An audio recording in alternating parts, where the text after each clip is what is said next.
Hello, it's James here, and I'm going to try and clarify a few points about the origins of Rh negative blood. It is definitely not what mainstream science tells you about suddenly appearing 25,000 years ago and no explanation of where it came from. Now, here we have, this is my grandmother's Bible, and it is the pretty standard King James version. I'll just turn it round just to prove it here. Look, there you are. That says James there. Now if we turn to Genesis and we go to chapter 2, I've just got to look at the notes to remind myself here. Verse 22, it says, "And the rib which the Lord God had taken from man made he a woman and brought her unto the man," which I'm sure most of you know about. So there's your first appearance of women. Or is it? Because if we go to chapter 1 of Genesis, and this is chapter 27, it says, and I quote, "So God created man in his own image. In the image of God created he him. Male and female created he them." Rather odd. So, contradiction. Bear in mind that this is a little mini library. There's certain books that have been taken out. For example, the Book of Enoch. It's quoted in various other Old Testament books, but it's certainly not to be found in a King James version or even ones before that. And same with a few other books. There's supposed to be, I believe, 34 Gospels. Bizarrely and rather odd, I've always found, something that is supposedly Christian and believes in Jesus Christ, the Son of God. There is no Gospel of Jesus, and yet there definitely is a one that exists. Anyway, so it's enough of that book. So, Rh negative, where does it come from? Well, as I'm sure most of you know, the highest concentration is the Basque region near the Pyrenees Mountains of Spain. So why is there such a concentration there, you might ask yourselves? Well, this is where we go to a world atlas, and we're going to look at the African continent. And let's just have a look here. It's roughly on the Western Sahara, what is known as the Eye of the Sahara. Science will tell you it's a crater, would you believe? But there's nothing to say that is a crater. It's certainly not like any of these other supposed craters. Anyway, so you can imagine you've got your Atlantis here, the Eye of the Sahara. Now there is a map by Herodotus of 433 BC, which actually has a place name called Atlantis in that very spot. So you imagine all this floodwater, and if you look at a modern Google Earth map, you will see around this Eye of the Sahara, it very much resembles when a tide has gone out. Now, bearing in mind there are 275 accounts of this basic Noah and the Ark story around the world in every ancient civilization, there has to be something in that. But we won't dwell on the biblical references to it, because clearly that has been synthesized to serve another purpose. Now, please don't think this is an attack on Christianity. It is in some ways an attack on all religions, because religions are the opposite of spirituality. Spirituality is pure logic, and that is what we are applying to this. Excuse me. So, let's recap now. So, you've got Atlantis. There's been basically met with a tsunami, pretty instant at the time. So, there were survivors. So we go back to this map again. I'll just find that page again, because rather stupidly I shut the book and I didn't put a bookmark in it. So let's find Africa, Near and Middle East. Where are we? Yes, so here we have roughly where this Eye of the Sahara is. So you can imagine, as the floodwaters have subsided and these people have managed to ride this storm out, maybe this is their closest landmass, this part of Europe now called Spain. And if you look, oh, I've done it again, I must keep this book open. If you look at the concentrations of the Rh negative blood groups, you can see that there is a trail. So we're now going to a Europe map, because the highest concentration of Rh negative blood is in Europe. So they've come into the Basque region and they spread through France, up through the Celtic regions.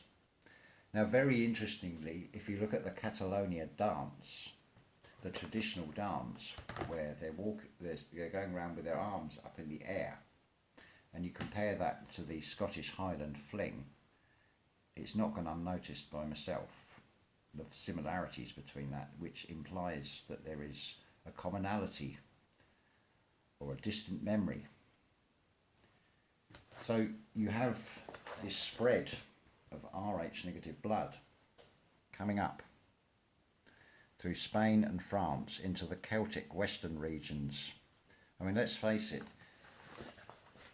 the British Isles is very much split, where you've got the Scandinavian and Anglo-Saxon blood, which is basically blue eyes and blonde hair. But the Basque region are dark-haired with dark eyes. And then you have references of what is known as the Black Irish. You look at South Wales, very dark hair colouring. And this seems to be how this Rh negative blood has spread. Just made a few more notes here. Yeah, that's basically covered it. So there is your plausible answers, but let's go back to the origin. If you look at the Sumerian creation idea, it's very different from the Genesis idea as told in the Bible, where humans were created as a slave race of these Anunnaki gods, and credited with that is Enki, which would with the equivalent in the Christian teachings is Lucifer, Lord of Light. And this is backed up by science. If you look at chromosome 2, how very carefully fused together that chromosome is. They talk in Darwinism about coming from apes. Well, there has to be some sort of being on this planet that was used as a basis. And now it talks also about Enki giving a certain percentage of these humans with Anunnaki knowledge. And there, I think you'll find, is where your Rh negatives come from. I mean, let's face it, if you're going through this awakening, which is predominantly Rh negative blood types, you will find increasingly now, you will be finding synchronicity with other Rh negatives. It's getting personally to the stage where I can actually read intent behind words. I can basically hear your thoughts. I can see in profile pictures things about you. And there are some very strange things happening. Have you ever known milk in a saucepan to not boil over? Well, if anybody is interested, I made a very short video and I've actually filmed this happening, because the other night I made my mother some milk and I'd forgotten about it, and I thought, oh no, the milk, I've looked over and it started to rise up the side of the saucepan, and I'm expecting to have it boiling over and it didn't. which I have never known before. I've also got some wonderful friends here, feathered friends, blackbirds and robins, who I'm almost communicating with them on a telepathic level. The ladyback blackbird in particular, she will land on the back door handle, and I gestured to her that I need to come outside, and she'll hop back because she knows I'm going to give her raisins or something to eat, because she's got young.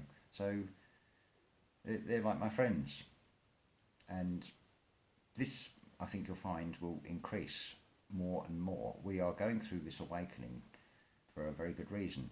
This is something I would say we all agreed to during Atlantis, to come back when the time was right, and this is the time. It's said that in every lifetime that you keep doing the same things over and over until such time that you get it right. Well, it seems quite logical to me that all those experiences of past lives have been building to this time now. I mean, I can personally remember being in my mother's womb and fighting against coming out, saying this is too soon to be coming back. I shouldn't be coming back. I didn't know why at the time. I mean, now it seems very obvious to me. So there's just a few thoughts for you. Again, like I've said before, do your own research on things. Don't just take my word for it, but I'm only giving you the perspective from as I see things, and trying to put a logical pattern to this, because I do believe there is a logical pattern to it. When we talk about God, you've only got to look at the Old Testament and the New Testament version to realise that it's a very different being. But even so, I would say the God of the Old Testament is not original source. And I've heard the saying said so many times that God is always listening. Talk to God, which says to me that you have a direct communication channel with this, shall we say, God. So why do you need a church? Why do you need a middleman? Even the Christian teachings about Jesus talks about him upturning tables and saying this is all wrong. So there's just a few things to think about. But as far as I'm concerned, this satisfies the origin of RH negative and also RH positive. But as I've seen from asking questions amongst people with RH negative blood, some of you have got children who have got negative blood, and also children with positive blood. And I've also known cases of two parents with RH positive blood to have a child with RH negative blood. For example, my mother is RH positive, but her mother was AB negative, and it seems to have skipped a generation. Now, science has come out recently to talk about secondary DNA sequences, and this now suddenly they've discovered there is a DNA sequence in cells. So what I am suggesting here, that potentially you could have, say for example, AB negative blood goes dormant, where there is not one person on this planet for several generations that would show up with AB negative blood, and then suddenly it will spring up again. That, I believe, is the immortality and the brilliance of the plan, because there doesn't seem to be any pattern to this. It doesn't seem to be. You cannot predict whether a particular blood group is going to come up, which makes it very difficult to eliminate, almost impossible, unless all of humanity faces extinction. Then that's all 8 blood groups are gone. Now, the other question is, where do we get A, B, AB and O? I'm going to suggest here that, like with all scientific experiments, this Enki had tried various original beings as a basis, and that's why you've got 4 different blood types. And then out of those 4 blood types, he has created ones that have Anunnaki knowledge held within ourselves. Now, it's also possible, and I have a few friends that have positive blood group, but I would imagine that their secondary sequence is a negative bloodline. And if you think about this, if we were created and imparted with the ability to create, we have actually done that. If you think about this modern technology, it works on a series of electrical impulses, exactly the same way as our brains do. But let's face it, a laptop is very different from a human brain in its physical appearance and what it's capable of. But the principles are all there of working on electrical impulses. And also on a computer you have a reset button. Is that not the secondary sequence that contains the original knowledge? So a few things for you to think about anyway. I hope that makes sense to a lot of you. There is another video going to be following up to this one, where I'm going to talk about going through this awakening process and coping with the three-dimensional world out there, because it is difficult, I know. Trust me, I have anxiety and I do struggle to go out some days. I have panic attacks, but I'll leave that to another video, because that's a whole subject in its own right. Anyway, that's it for now. Thank you very much.